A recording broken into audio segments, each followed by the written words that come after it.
Hi guys, Ian here, welcome to my channel and to another video and to my little cozy corner here. And today I wanted to just share some thoughts about, well, I don't quite know how to entitle it really, but I guess it's reality and the nature of reality and what is real. And what sparked this train of thought is that I found myself thinking about how to some people on a spiritual path seem to appear to be detaching themselves from reality, for want of a better word. I remember someone looking at some of the books I was reading and saying to me, you know, I don't know why you're bothering with any of that. You know it's not real, don't you? None of that's real. Now, what they meant was that the things talked about in those books, you know, the spiritual principles, magic, elementals, Kabbalah, esoteric and occult stuff. What they meant was, when they said it wasn't real, was it isn't physically tangible. It isn't what most of the world considered to be real.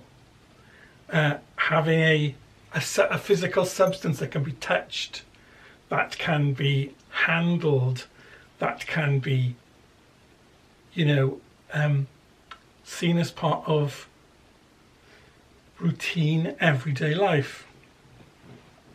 And I also remembered then a little phrase that used to be bandied about when I was in my days in the church, and it was this: that you shouldn't become so heavenly minded that you become of no earthly use.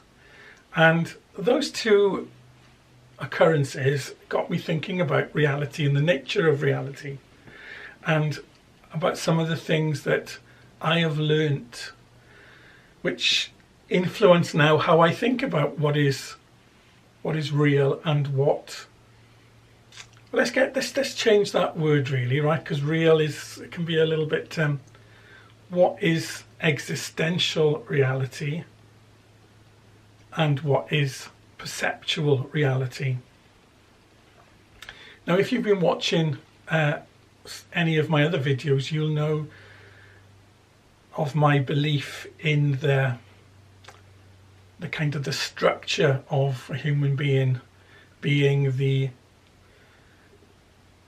unity of which we are all part, of being the I of individuality, of being the me of personality, and of being the physical body that is Ian.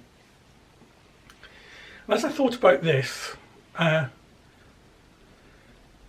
thought about how the only true existential reality must belong to the I, must belong to that of me which is eternal and which is not subject to the deception of illusion, if you like. That of me which stands as the witness in consciousness of all that passes before me. That of me which does not live in space and time.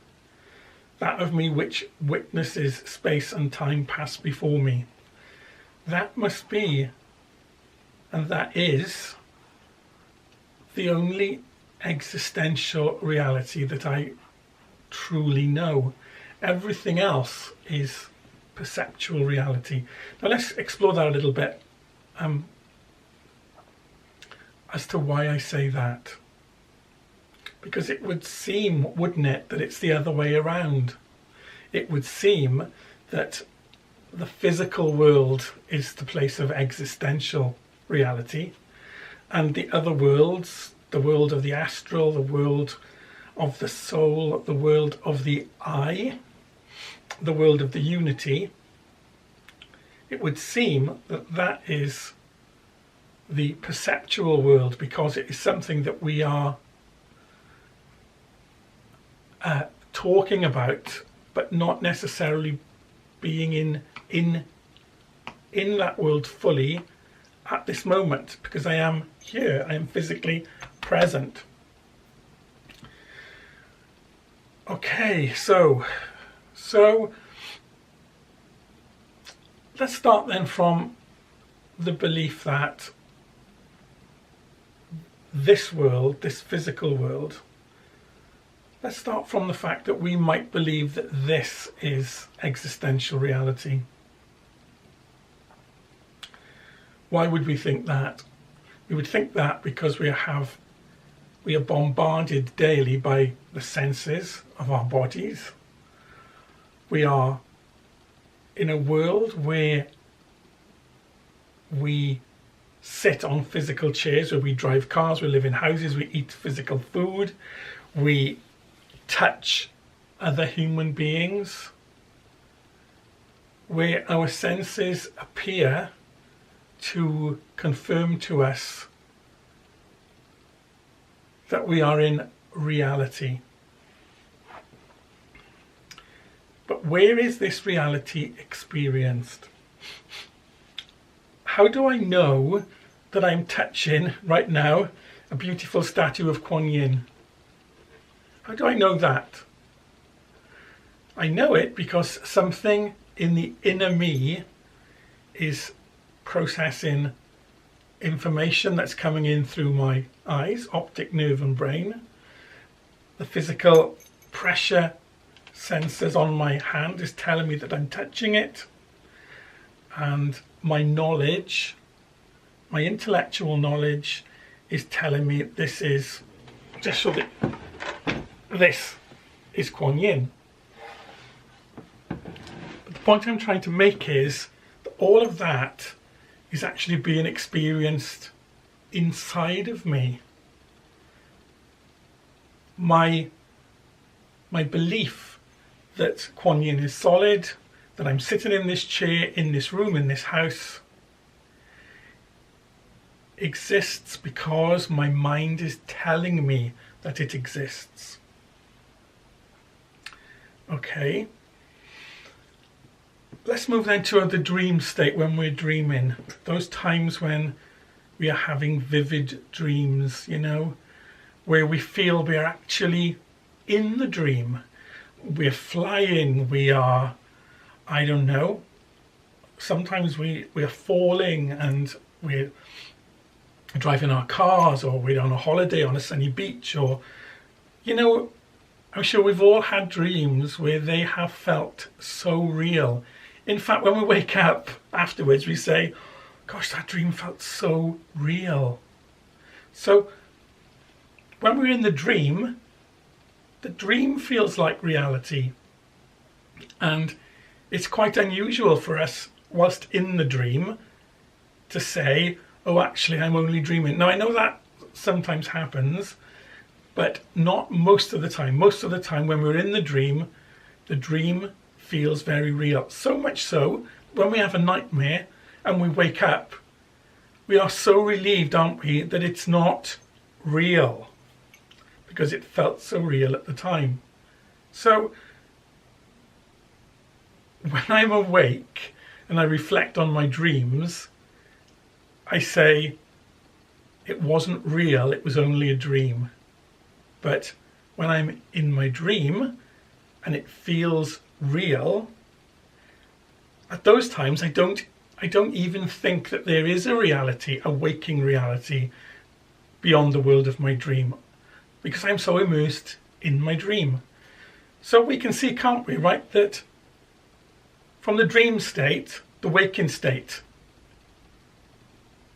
would be seen as a perceptual reality, and from the waking state, the dream state, it's only a dream. It's only a perception. It isn't real. So for me then, that shows that the waking state is perceptual reality. The dream state is perceptual reality. And what happens when we are in deep sleep and not aware of dreaming? What then? Because we know, don't we, that there is another aspect of ourselves which continues to exist when it seems that our waking state and our sleeping state, and our dreaming state, are both switched off. What then? So really, this tells me that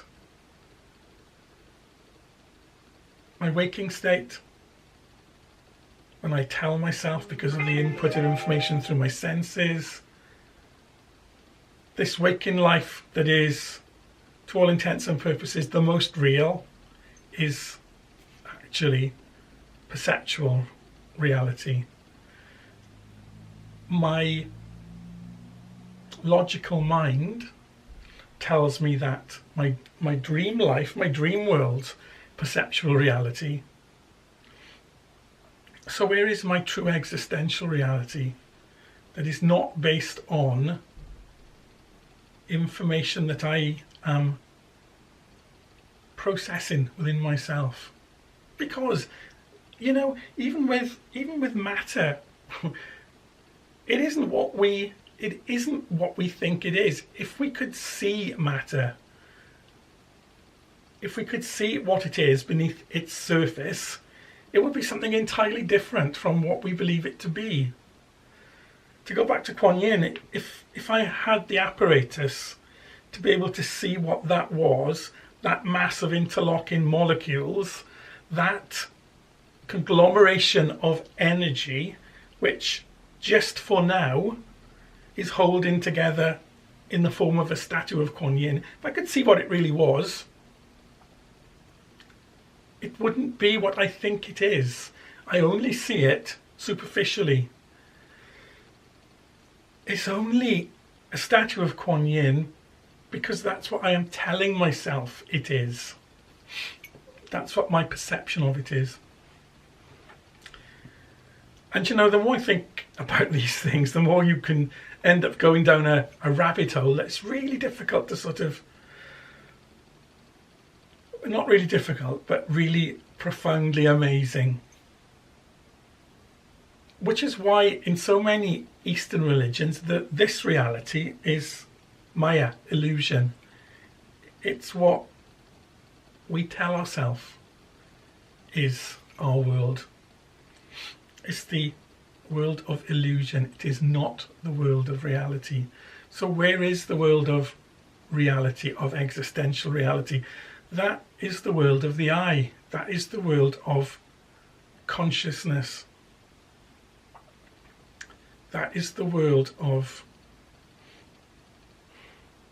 the Hindus call it Atman. You know, that the higher self, the core of what we, the core of what we are. So how does that help? Because we can't just say, can we? Well, actually this world is only perceptual reality, therefore I don't have to worry. I don't have to worry about my ill health, about my bills, about my need to have a career, or the need to care for my family, or whatever, you know. So how does it help? For me, it helps because it confirms to me that this is not all there is, and that if I focus only on this perceptual reality, if I think this is all there is, then I'm basing my entire premise of existence on illusion. And it causes me to want to know more of myself as the existential I, to understand more of myself as the existential I than as the perceptual me. It makes me want to more and better understand the nature of true reality. Anyway, thank you for that. I have to go now, pick up my dogs. So thank you for listening, and I'll see you guys again soon. Bye for now.